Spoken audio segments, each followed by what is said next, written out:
Et je vais juste prier avant qu'on puisse prendre ce temps-là. Euh, Seigneur, on est reconnaissant parce que c'est toi qui bâtis ton Église. Toutes nos œuvres, toutes nos actions euh, sont impuissantes si ce n'est pas toi qui bâtis.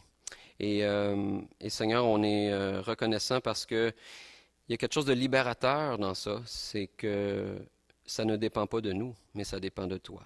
Et merci parce qu'on peut se reposer en toi à travers ce que tu mets devant nous. Merci parce qu'on peut voir les défis comme étant des occasions de voir ta grâce s'accomplir et non comme des fardeaux à porter. Et on veut te remercier pour ce temps qu'on prend ce matin pour regarder un texte des Écritures, que tu puisses nous bénir tous ensemble. Amen. Alors ce matin, j'aimerais qu'on prenne un temps pour regarder le psaume 121. Et avant de vous dire pourquoi j'ai choisi ce psaume-là, j'aimerais qu'on prenne simplement le temps de le lire. Alors le texte va être à l'écran, vous pouvez aussi tourner dans vos Bibles.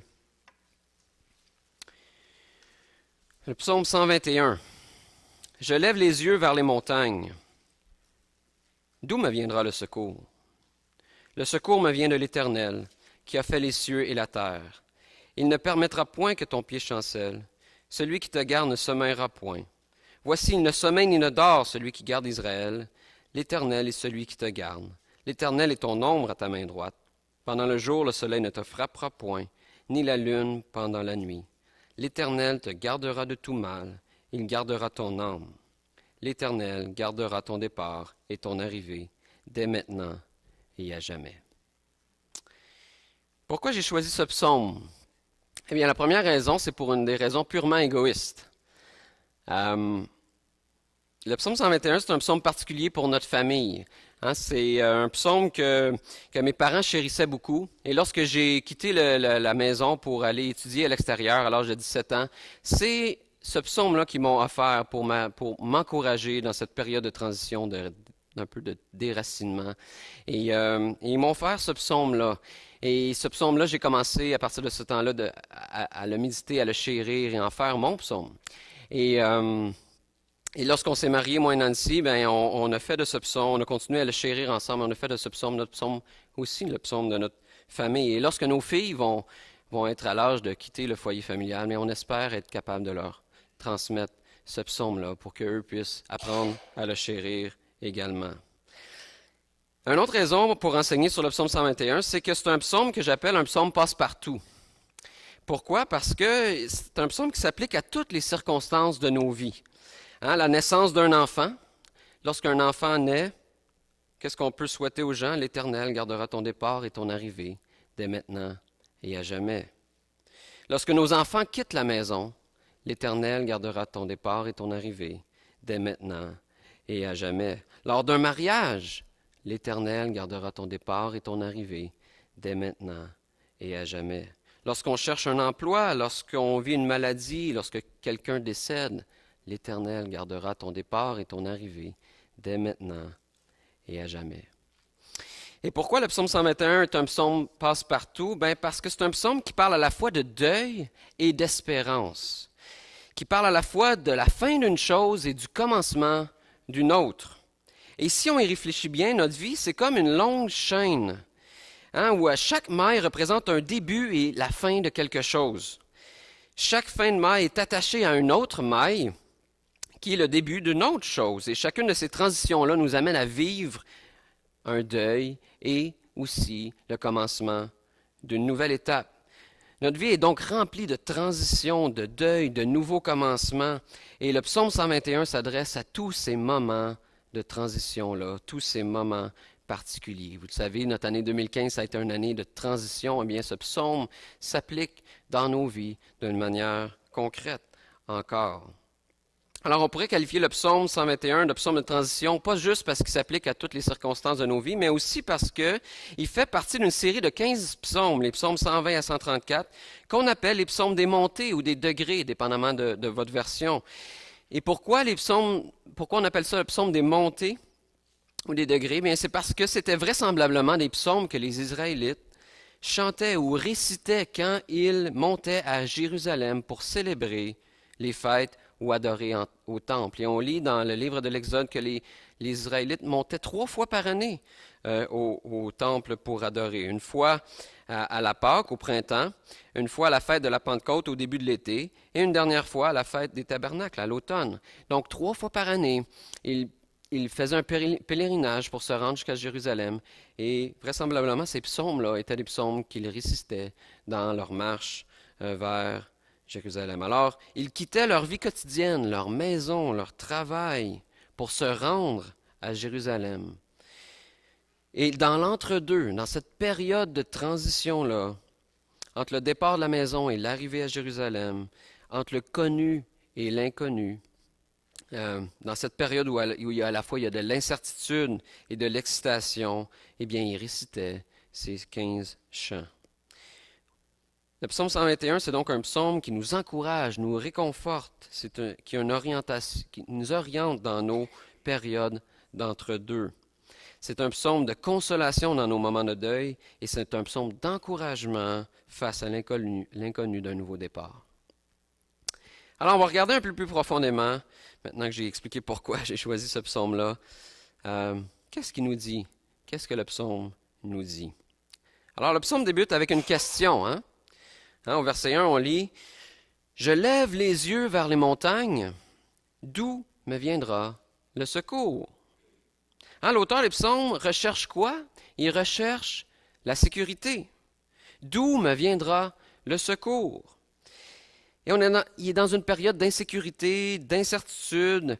Il n'est pas en contrôle de la situation. Il cherche une solution et il désire se retrouver en sécurité.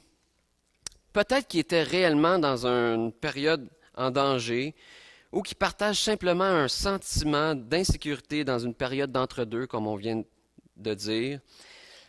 Mais son premier réflexe dans cette recherche de sécurité-là, c'est quoi? C'est de lever les yeux vers les montagnes. Cet automne, moi et Nancy, on est allé faire le tour de la Gaspésie. Et on est allé, entre autres, dans le parc de la Gaspésie, au milieu des montagnes. Et il y a quelque chose de particulier qui se produit quand on se retrouve devant l'immensité des montagnes. On se met à contempler une œuvre magnifique, une œuvre qui est au-delà de nous, qui est grandiose, qui nous semble éternelle. Il n'y a jamais rien qui va détruire ça. C'est tellement gros, c'est tellement fort. Et qu'on croit en Dieu ou qu'on ne croit pas en Dieu, il y a une réalité qui se produit lorsqu'on est devant cette immensité-là de la création des montagnes. Ça nous amène dans un état de réflexion sur nous-mêmes, sur notre place dans l'univers, parce qu'il y a quelque chose de plus gros, plus grand que nous. Et on le voit, on l'admire, et ça nous amène dans une période de réflexion. Alors nous, lorsqu'on lit « Je lève les yeux vers les montagnes », dans le psaume 121, c'est un peu ce sentiment-là qui peut nous habiter. C'est ça que culturellement, nous, en Amérique du Nord, au milieu des montagnes, on pourrait penser que, c'est ce sentiment-là, c'est ça que le psalmiste exprime. Mais dans la culture du peuple d'Israël à l'époque, l'action de lever les yeux vers les montagnes pouvait avoir ou les amener dans un tout autre contexte ou état d'esprit. Et je vous explique pourquoi. On lit dans le livre des Rois, Ézéchias fit disparaître les hauts lieux, brisa les statues, abattit les idoles. Et un peu plus loin, on lit, Manassé fit ce qui est mal aux yeux de l'Éternel, il reconstruisit les hauts lieux. Les hauts lieux que son père Ézéchias avait détruits. Il érigea des autels en l'honneur de Baal. Bref, les montagnes, en plus d'être belles à regarder, servaient aussi de hauts lieux pour adorer des divinités, adorer des idoles. Donc, on pourrait paraphraser le verset 1 comme ceci. Je lève les yeux vers les idoles. D'où me viendra le secours? Ou vers les dieux du monde. Et je me demande, lequel va venir me secourir? Lequel va venir répondre à mon besoin de sécurité? Autrement dit, l'auteur des psaumes évalue ses options. Il est dans sa première réflexion, son premier réflexe lorsqu'il vit de l'insécurité, c'est de chercher la solution et d'évaluer ses options. Quelle solution est-ce que je vais prendre pour retrouver la sécurité? Autrement dit, quelle solution est-ce que je vais croire? La solution des prêtres de Baal, qui me proposent d'adorer leurs dieux pour trouver ma satisfaction. La solution d'une autre divinité qui me propose d'adorer pour trouver satisfaction. Dans quelle solution est-ce que je vais mettre ma foi? Et c'est un peu ça la question que le psalmiste se pose au début du chapitre ou du psaume. Et nous, quand on est dans une période d'insécurité, c'est quoi notre premier réflexe? Eh bien, c'est exactement le même. Hein? On cherche une solution et on évalue nos options. Et tout comme à l'époque de l'auteur de ce psaume, il y a plusieurs solutions qui se proposent à nous. Il y a plusieurs options pour trouver une solution. Et on peut mettre notre foi dans différentes solutions. Et je vous donne un exemple. Prenons l'exemple de quelqu'un, d'une personne qui vient vous voir parce qu'il vit une insécurité financière. Vous savez, c'est des choses qui arrivent et quelqu'un pourrait venir vous voir, vous dire, je vis telle situation, qu'est-ce que je fais? C'est quoi la solution? Qu'est-ce que vous lui offririez comme solution? Quelle bonne nouvelle est-ce que vous auriez à lui communiquer? Peut-être que vous lui diriez, je comprends que tu vives une situation difficile, mais tu sais, dans le fond, ta situation n'est pas si pire que ça. Hein? Regarde, lui, il est dans une situation bien pire que toi. Hein? Quand on se compare, on se console. Ou encore, oui, tu vis une situation difficile, mais tu as 3 beaux enfants, en santé, regarde à ce qui est positif. Hein? Bref, on offre à la personne qui vit de l'insécurité financière la solution de la pensée positive. Hein, mon insécurité vient d'un regard sur quelque chose de négatif, alors je détourne mon regard de quelque chose de négatif pour regarder quelque chose de positif. Peut-être que vous lui diriez, tu sais, moi j'ai connu quelqu'un qui a vécu la même situation que toi. Moi-même j'ai vécu la même situation que toi. Et voici comment je m'en suis sorti. Voici ce que j'ai fait. Et dans le fond, lorsqu'on dit ça, ce qu'on offre à la personne, c'est la bonne nouvelle de notre expérience de vie ou de l'expérience de quelqu'un d'autre. On leur offre de prendre conseil sur des gens qui ont vécu d'autres, qui en ont vu d'autres avant eux. Peut-être encore que vous lui offrirez une solution de bons principes bibliques. Hein, vous les amèneriez dans le livre des Proverbes, vous l'encourageriez à mettre en pratique les principes de bonne gestion qu'on retrouve dans ce livre-là. Vous l'encouragez peut-être à avoir un planificateur financier ou de l'accompagner dans l'élaboration d'un budget. Mais est-ce que ces bonnes nouvelles sont vraiment la bonne nouvelle que nous offre la Bible? Hein, si on y pense bien, toutes ces bonnes nouvelles-là sont basées sur la gestion des circonstances qui nous entourent. Si je vis de l'insécurité, bien la solution, c'est de travailler à changer les circonstances pour arrêter de vivre cette insécurité-là.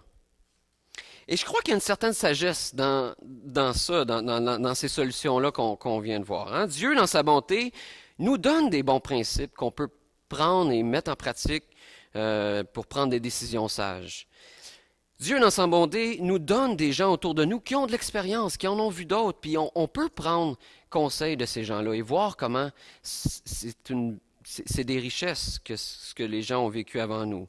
Dieu, dans sa bonté, il ne permet pas non plus que tout soit négatif dans notre vie. Donc, on peut voir des choses positives. On peut considérer que, OK, je vis ça, mais Dieu me permet que je vis aussi des bonnes choses. Donc, c'est pas nécessairement mauvais de regarder à ce que Dieu nous donne comme bénédiction. Mais il y a aussi un danger si on se limite à offrir ces solutions-là à quelqu'un. Et le premier danger, c'est que ces solutions-là, ils n'ont qu'une perspective terrestre. Autrement dit, le mieux que ces solutions-là peuvent nous apporter, c'est de vivre une vie plus confortable ou la plus confortable que possible sur la terre. Hein, le mieux que ces solutions-là peuvent nous offrir, c'est une satisfaction terrestre et temporaire. Au fond, la bonne nouvelle qu'on leur offre, c'est de prendre les choses en main pour minimiser les sources de stress. OK, ça te stresse dans ta vie et ça te met dans une position d'insécurité. Alors, on va minimiser ces sources-là pour que tu sois plus confortable, que tu retrouves la paix et le confort et être satisfait par le moment présent. Et on leur offre le contrôle des circonstances et ou des gens qui les entourent comme une bonne nouvelle. Et le danger, c'est que ça peut être une idole. On peut leur offrir une idole. Et je vous le dis, et je vous pose la question, si la solution qu'on a à offrir aux gens qui souffrent autour de nous se limite à les aider et à être plus confortables dans les circonstances de la vie qu'ils vivent au quotidien, ma question pour vous, c'est en quoi la bonne nouvelle qu'on a à offrir comme chrétiens est différente de toutes les autres bonnes nouvelles qu'on retrouve dans les philosophies du monde, dans les autres religions du monde. Vous savez, on n'a pas besoin de la foi en Dieu pour avoir la pensée positive. On n'a pas besoin de Christ pour trouver des bons conseils autour de nous. On n'a pas besoin d'être chrétien pour appliquer des principes de sagesse. Et comme j'ai dit, je pense que c'est des bonnes choses quand même d'aider les gens à passer à travers les circonstances de ce qu'ils vivent en leur donnant des bons conseils et tout ça. C'est des bonnes choses. Mais le danger, c'est de croire et d'offrir aux gens de mettre leur foi dans ces choses-là, de mettre leur réconfort, leur espérance dans l'application de ces choses-là. Donc, regarde, applique ces choses-là, puis tu vas voir, ça va bien aller. Puis mets ta foi dans ces choses-là, tu vas voir, ça va bien aller. La bonne nouvelle qu'on a à offrir aux gens, elle est beaucoup plus extraordinaire que ça, frères et sœurs. On a quelque chose de beaucoup mieux que ça à offrir aux gens qui nous entourent comme bonne nouvelle. Et l'auteur du psaume 121, après avoir analysé ces options, nous présente 4 vérités sur Dieu qui sont une extraordinaire nouvelle pour nous. Et c'est ça les choses qu'on va regarder dans le psaume 121. Je fais des longues introductions, mais je ne prendrai pas plus de temps qu'il m'est donné. L'auteur du psaume 121 nous offre 4 vérités sur Dieu qui sont une bonne nouvelle pour nous. La première vérité, c'est que Dieu est grand. Au verset 2, il dit « Le secours me vient de l'Éternel qui a fait le ciel et la terre. » Dans nos périodes de deuil, en face de l'inconnu, on vit de l'insécurité parce qu'on n'est pas au contrôle des situations. On fait face à toutes sortes de circonstances qu'on ne contrôle pas et que souvent on ne comprend pas non plus. Et on est tenté de croire que si seulement on pouvait contrôler ces circonstances-là, contrôler les gens qui nous font du mal ou comprendre qu'est-ce qui se passe, bien la vie serait beaucoup plus belle. Mais la bonne nouvelle, c'est qu'on n'a pas à chercher à contrôler les choses et à tout comprendre parce que notre Dieu est grand et souverain sur toutes choses.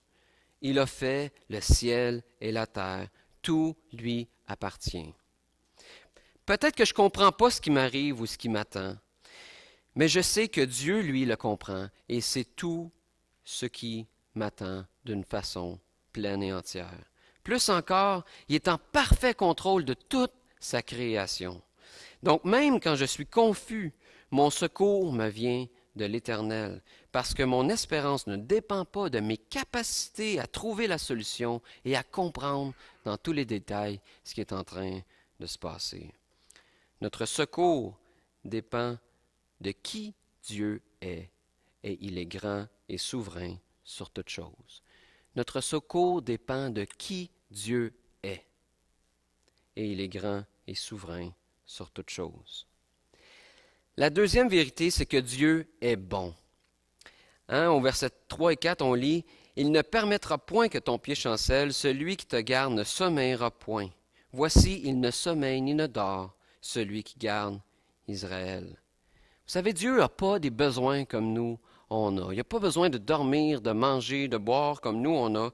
Il ne sommeille ni ne dort, celui qui garde Israël. Et Dieu n'a pas besoin non plus de nous. Dieu n'a pas besoin de notre adoration. Dieu n'a pas besoin qu'on lui rende gloire. Oui, il veut qu'on lui rende gloire, mais pas parce qu'il en a besoin. Il ne nous a pas créés parce qu'il avait besoin de quelque chose. Dieu nous a créés simplement en raison de sa bonté. Dieu veut nous faire du bien. Dieu nous aime simplement parce qu'il est bon envers nous. Et l'apôtre Paul conclut sa lettre aux Philippiens en disant « Dieu subviendra pleinement à tous vos besoins et il le fera comment? Selon la glorieuse richesse qui se manifeste en Jésus-Christ. » Mais il faut reconnaître que malheureusement, on doute souvent de la bonté de Dieu, surtout dans des périodes de transition comme on a vu. Hein, on désire quelque chose qu'on n'a pas ou qu'on a perdu, et on remet en question la bonté de Dieu. Hein, on pense que si Dieu savait vraiment ce qui est bien pour nous, ben, il nous aurait laissé ce qu'on a pu, ou il aurait comblé le besoin qu'on a, notre désir. Donc, s'il ne fait pas, ben, c'est parce que Dieu n'est pas réellement bon. Et lorsqu'on doute de la bonté de Dieu, ben, on se tourne vers autre chose pour être satisfait. Hein, on cherche notre satisfaction dans nos activités, dans nos possessions, dans nos relations, dans nos accomplissements de toutes sortes. Mais le problème, c'est que toutes ces choses-là, ils peuvent nous procurer une certaine satisfaction temporaire, mais tôt ou tard, ils nous comblent plus. Ils ne nous comblent plus, ces choses-là. Et on est des éternels insatisfaits. Et on réagit. On réagit comment? Bien, de différentes façons, mais une des réactions, c'est de simplement remplacer ce qui ne nous satisfait plus par quelque chose d'autre. Ah, on change nos activités, oh ouais, ça m'intéresse plus. On change nos possessions, bon ben je vais changer le fauteuil dans le salon parce qu'il est plus feng shui. Et on va même changer nos relations. Ah, mais cette relation-là, non, c'est plus bon pour moi, donc on flush la relation. Et c'est exactement ce que la Samaritaine que Jésus a rencontrée au puits dans l'Évangile de Jean faisait. Hein, vous vous rappelez de cette dame-là, et peut-être si vous n'en rappelez pas, je vais vous dire un peu sa situation, mais la femme cherchait à être satisfaite par les relations avec les hommes. Hein, elle avait été mariée 5 fois et elle vivait maintenant avec un homme qui n'était pas son mari. Et Jésus dit à la Samaritaine qui venait puiser de l'eau, « Toute personne qui boit de cette eau-ci aura encore soif. En revanche, celui qui boira de l'eau que je lui donnerai n'aura plus jamais soif, et l'eau que je lui donnerai deviendra en lui une source d'eau qui jaillira jusque dans la vie éternelle. » Autrement dit, si tu recherches ta satisfaction dans les choses terrestres, qui est ici imagée par l'eau, ben tu vas être satisfait de façon temporaire. Alors, c'est pas que cette femme-là avait jamais été satisfaite dans ses mariages précédents. Elle a probablement été satisfaite jusqu'à un certain point, mais à un moment donné, l'insatisfaction est apparue et elle a ressenti cette insatisfaction-là. Donc, tu vas être satisfait de façon temporaire. Mais si tu acceptes la bonne nouvelle que j'ai à t'offrir, tu vas être éternellement satisfaite. Et tous nos désirs ne sont jamais pleinement comblés par les choses sur la terre. Mais dans sa bonté, Dieu nous offre une source de satisfaction permanente et éternelle. C'est une satisfaction qui ne dépend pas des circonstances présentes et temporaires, mais qui dépend de Dieu qui ne change pas, qui est toujours présent et qui accomplit ses promesses envers nous. Et l'auteur du psaume 121 va dans le même sens parce qu'il nous présente ce Dieu qui est toujours présent et qui accomplit ses promesses. Il ne permettra point que ton pied chancelle. Dieu accomplit ses promesses. Il est présent avec nous. Notre satisfaction dépend de qui est Dieu ou qui Dieu est, et il est bon. Troisième vérité sur Dieu qu'on retrouve dans le psaume 121, c'est que Dieu est glorieux. L'Éternel est celui qui te garde. On lit ça au verset 5 et 6. L'Éternel est celui qui te garde. L'Éternel est ton ombre à ta main droite. Pendant le soleil, il ne te frappera point, ni la lune pendant la nuit. Parfois, on vit de l'insécurité parce qu'on a peur des autres. Hein, on a peur de ce qu'ils vont penser, on a peur de ce qu'ils vont dire et faire, et on cherche leur approbation. On désire plaire aux autres parce qu'on a peur de perdre leur approbation. Hein, on va mentir ou cacher certaines choses pour ne pas perdre l'approbation des gens. On va dire blanc avec ceux qui disent blanc, puis noir avec ceux qui disent noir, parce qu'on ne veut pas perdre l'approbation des gens. On va éviter de dire certaines choses aux gens parce qu'on ne veut pas perdre leur approbation. Et lorsqu'on fait ça, on fait de l'opinion des autres, ce qui détermine nos actions, nos choix, notre joie, bien, on ne croit pas que Dieu est glorieux. Et on ne croit pas que notre valeur vient parce que nous avons un Dieu glorieux. L'opinion et le regard des gens qui nous entourent est plus important que celui de ce Dieu glorieux-là. Et on donne plus d'importance à ceux qui nous entourent qu'à celui qui est toujours à nos côtés jour et nuit. On cherche à se protéger du rejet des autres quand on a déjà un protecteur qui nous protège jour et nuit. L'Éternel est ton ombre à ta main droite. Pendant le jour, le soleil ne te frappera point, ni la lune pendant la nuit. La bonne nouvelle, c'est qu'on a de la valeur parce que Dieu est à nos côtés. Notre gloire vient du fait que Dieu est avec nous. Et on est en sécurité, peu importe l'opinion des autres, parce qu'on a l'Éternel à nos côtés. Notre valeur dépend de qui Dieu est, et il est glorieux. Quatrième et dernière vérité, qui est une bonne nouvelle pour nous, c'est que Dieu est gracieux. Le verset 7 et 8, on lit « L'Éternel te gardera de tout mal, il gardera ton âme. L'Éternel gardera ton départ et ton arrivée, dès maintenant et à jamais. » Parfois, quand on vit de l'insécurité, c'est parce qu'on ne se sent pas à la hauteur. On ne se sent pas à la hauteur des attentes des autres, on ne se sent pas à la hauteur des attentes de Dieu. Et parfois, on est juste épuisé de notre relation de couple. On est tanné de travailler à ce que deux mariés, imparfaits et pécheurs, coexistent dans l'amour et la paix. Parfois, on est juste fatigué d'être parents. Spécialement les jours qui sont nos jours présentement, où nos enfants semblent avoir conspiré pour contester continuellement ce qu'on leur demande. Parfois, on est juste écœuré de devoir lutter avec des désirs et des pensées qu'on ne devrait pas avoir, et on est tanné de se battre. Parfois, on aimerait juste sortir du petit train-train de la vie chrétienne. On doit faire face à une autre tentation, un autre chicane de couple, un autre conflit au travail, un autre enfant entêté, un autre changement hormonal. Et chaque jour, c'est à recommencer. On considère tout ça, puis on se dit « Hey, j'y arriverai pas, là. Je suis tanné. Je suis pas à la hauteur. » Et vous savez quoi? Vous avez raison. Vous n'êtes pas à la hauteur. Je ne suis pas à la hauteur des attentes de Dieu.